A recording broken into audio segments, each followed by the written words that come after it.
சென்னை கோடம்பாக்கம் ட்ரஸ்டுபுரம் பகுதியைச் சேர்ந்த 40 வயது பெண் ஒருவர் தனது கணவனோடு வசித்து வந்துள்ளார்.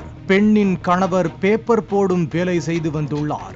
அதிகாலை 4:30 மணிக்கு கணவர் பேப்பர் போட சென்ற நிலையில் 5:30 மணி அளவில் வீட்டின் கதவை தட்டும் சத்தம் கேட்டுள்ளது.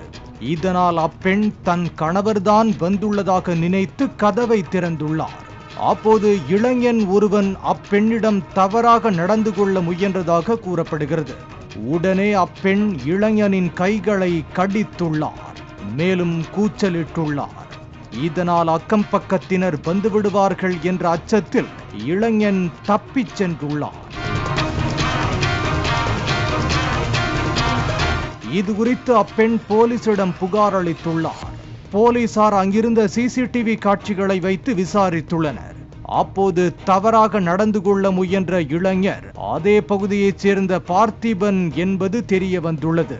பார்த்திபன் மனைவியை பிரிந்து வாழ்ந்து வந்த நிலையில் தனியாக இருக்கும் பெண்களை குறிவைத்து வந்தது தெரிய வந்துள்ளது.